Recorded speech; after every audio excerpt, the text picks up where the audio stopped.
Hi there, Jennifer Vanderbeek with scrapsoflife.com, and I thought I'd do a video today about my old Erin Condren planner for 2018 and my new Erin Condren planner for 2019. This will be a planner flip through the old one and showing how I'm setting up the new one. Last year, I started using the Erin Condren teacher planners, and I'm not a teacher. So I had to do some adjustments for this, but there's a reason why I went with this planner. First of all, it's bigger. This is like a full 8.5 by 11 planner page size, so that was useful. And just some of the things in general. I tended to block out a lot of the teacher specific things, and I didn't really make a big use of all of the school specific items. I never really figured out a way to make them work, so I just kind of left them. I used a couple of the communication log things. The year plan, I didn't really use a lot of that. I do have a better plan for that in 2019. And of course, I had no use for the absentee log. I thought about using it to track pen pal stuff, but that didn't really work out either. Didn't use the graphs.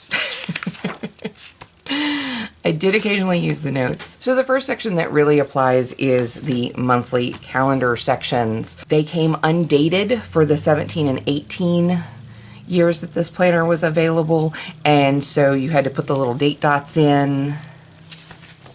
And I didn't do a lot of decorating with the months. I just used them for bigger events, pre-scheduling kind of things.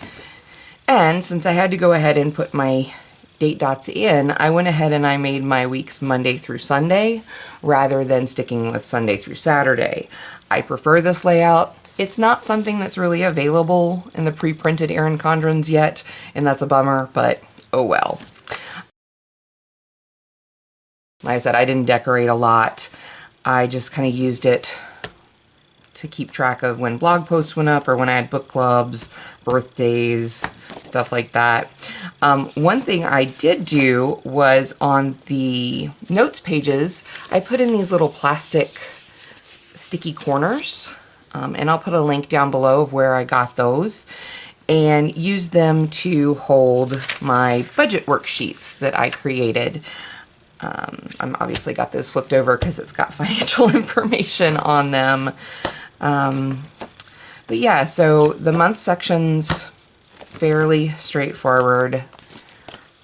Not a lot to see there. Of course, the important part is the weekly section, and this actually said like lessons, I think, because that's what this was for.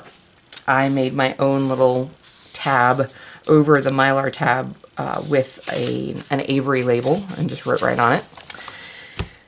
So this is the heart of the planner, of course, and it was printed with Monday through Friday down the left side and blanks up top for periods or hours or times or whatever to divide up the day as a horizontal planner into 7 sections.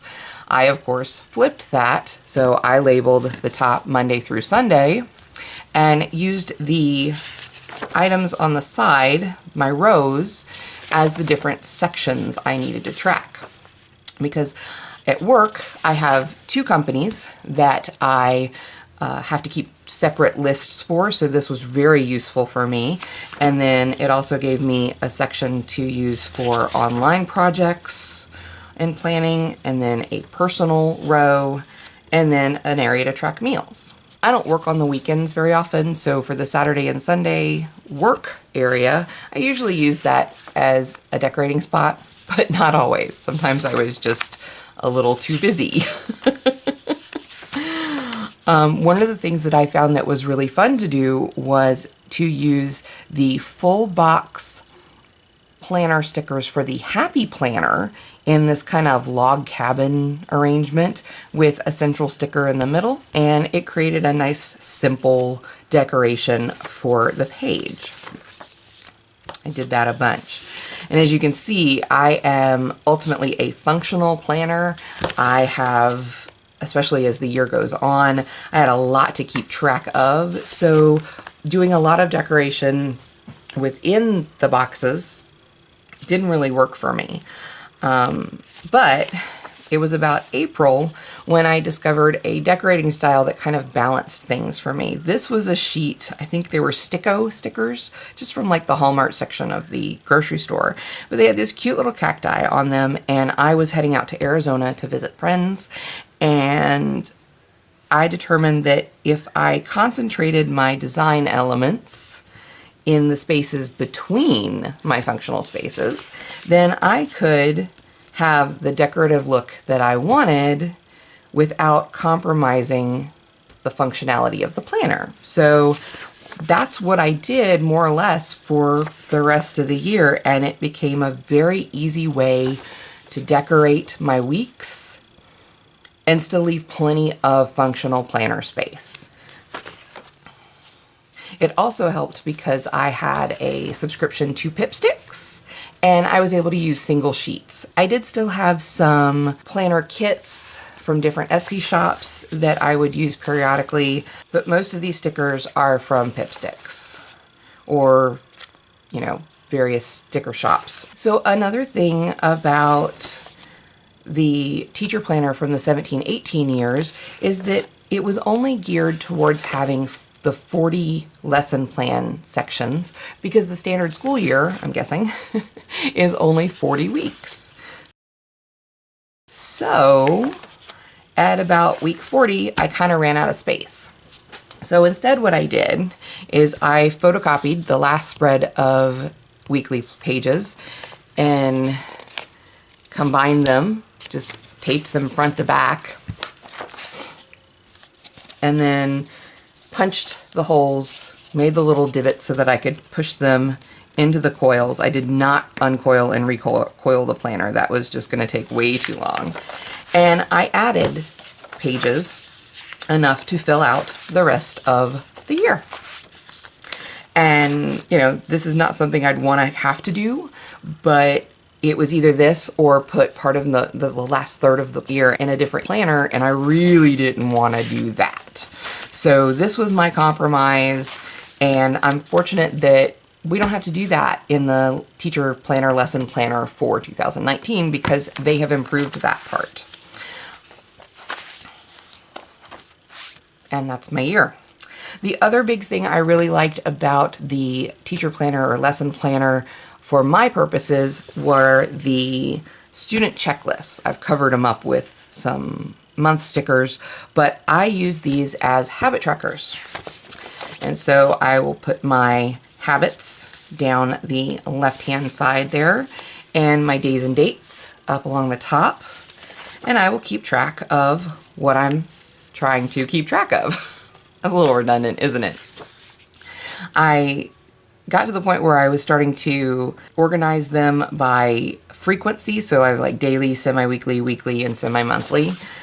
And I know a lot of people will try and like keep very pretty with the same color schemes. I did sometimes and didn't other times. Life's too short to have to find a specific pen when you're just trying to keep yourself organized, at least in my world. And then, yes, as you can see, I actually do give my little stickers for completing days and weeks and months. And it's just because I can. It's for fun. It's fun organization. And so that's what I did. At the back, of course, there's some sticker pages. I used the header stickers, or the little strips, pretty much, but a lot of the other stuff, not so much. I would usually keep some spare stickers in the large pocket, and like paycheck stubs in the smaller one. And then it came with one of the clear pockets, and I added a second one. Oh, that's the other thing. To make sure I had enough of the student checklist, this was one of the few things that you could customize by adding additional student checklists. So I did add enough so that I could have full 12 months. And I did a pretty good job estimating how many I'd need this year. And then the only other customization I made, well, that you really could make, was how many of the clear pockets, and I got 2. And so that is my 2018 Erin Condren lesson planner, or Erin Condren teacher planner, however you want to look at it. And this was the original cover that I ordered. It's the Toile Y'all with blush and chocolate, I think. I don't know, pink and brown. I never changed my cover. I didn't use a folio or anything like that. So it did get a little scuffed up, but you know what? It lasted. And that was the important thing for me. I was able to spend a full year in the same planner and it worked for me. Out with the old, in with the new. I liked the style that I had, but I didn't want to get the same cover. So this is the Cherry Blossom cover, and it's in blush and eggplant, if for those who are curious. So correction tape is my friend. I use probably a whole one of these Office Depot correction tape dispensers to modify the parts that didn't apply to me. So this, of course, said teacher lesson planner up front, and I don't need to say that. I'll probably put something decorative there, but yeah, for now I got rid of it, and I got rid of some of the headers. I'm using the All About Me page for, you know, name, date, serial number kind of thing. But also my emergency contacts, my work information. And so I will use some of this, the communication log, rather than having this and the absentee log. They've gone down to just the communication log, and I'll probably still use this for like pen pals or other kind of, you know, back and forths as needed. Got the July 2018 to the December 2019 monthly calendars, and I did not, with this first order, I did not order the little translucent dots, but I do have them on order now, and so I will be using those to kind of mark dates in the year plan, or in the calendar view. My year plan, I'm actually using a little differently this year. Rather than trying to duplicate basically what would be in the monthly, I am doing a series of digital stamps in my Etsy shop, and so I've pre-planned the themes that I will be doing for them for the year, so that I can hopefully stay on top of it and stay organized. That's the whole point. And then I'm also doing a video series for Stashcraft 19, which is my crafting challenge, and those are weekly videos. I have spaces for each so that I can write down which craft I do or what I'm calling it or whatever. The graph paper I'm actually using this year, or at least some of it. I have set up this first page for social stats, for where I am in December, and then, you know, tracking the coming year for various accounts. And then I also have some goals down here, which they will evolve over the year. And then again, with the digital stamps and so forth, my Etsy sales tracker, just kind of created this little dollar sign, and that I'll fill in. My shop is the Crafty Branch, if anyone wants to look. And I've still got a couple other graph pages that I might do something with or not.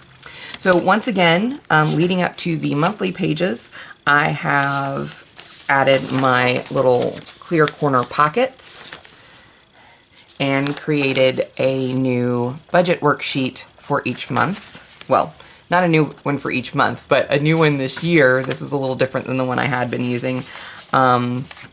It's just a way for me to track the payments, their due dates, the date scheduled, and the date they're actually paid, for all the accounts that I have, income, everything. And then I didn't really use these lead up pages last year. Maybe I will this year. I don't know. We'll see. So another difference with the 2019 Teacher Lesson Planner is that the calendars are pre-printed. Yay, no more date dots. And since they were pre-printed, and there's no option for a Monday through Sunday option, I did decide to just go ahead and not reinvent the wheel and use the Saturday or the Sunday through Saturday as written, and we'll just go with it.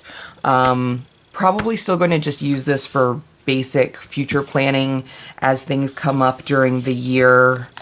You know, I'll go ahead and make notes there rather than putting them on the weekly pages, because that is another big change to the 2019 Teacher Lesson Planner, is that instead of having all of the lesson planning or weekly pages in the back, they are interspersed with the calendar pages, and I like that a lot.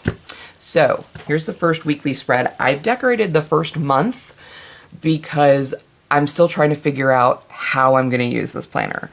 Because the dates are pre-printed, again, trying not to reinvent the wheel, I'm going to go ahead and try and use this as a horizontal planner. I got used to the vertical and I liked it, but I'm going to try to do the horizontal for at least the first month and see how it goes and then decide. So I'm using the Monday through Friday as printed, and this is actually going to be useful because I'm going to be able to shift some of the things that I kept in the personal section that kind of made the personal boxes towards the end of the year in my 2018 planner kind of full and messy and scrunchy. I'm going to be able to shift those to the day sections, and so that'll be useful, but I will lose my kind of general to-do list that I did on my other planner when I had this as the sections. So I have one of the clip-in perpetual to-do list add-ons on the way to me, and we'll see if that works. Yeah. I created header stickers. I designed these in Illustrator and Photoshop, and then printed them and cut them on my Cricut. And so I've got the 2 work sections. I've got my personal projects, which used to be blog /online in last year's planner, and then a personal section, and then I still have room for meals. And then, because I didn't need all these sections, I went ahead, but I still needed some place for Saturday and Sunday. I've decided that I'm going to break up Saturday and Sunday into kind of half pages and use this little area as decoration. Kind of fluid, still working out how that's going to work. But then I can still have my weather, and I've got a countdown going here for a trip I've got coming up in January, and my meals, and there is, let me scoot up to another page so you can see, this is what the planner pages, the weeks look like without decorations. And instead of having 7 columns that all look the same, this 7th column is actually like just a big to-do list or notes list. And yeah, so I'm trying to take advantage of that a little bit with the Saturday and Sunday blocks. We'll see how that works. But I am continuing using my smaller scatter stamps in the spaces in between, and we'll see how that goes. So here's week 2.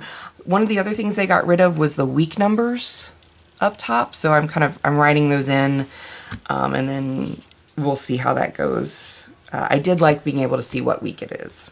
This is kind of one of those things. In week 3, again, I'm traveling this week, so I created just a big sheet of patterned sticker that I could trim into blocking off the work sections for the days that I will be traveling. And here's where I come back.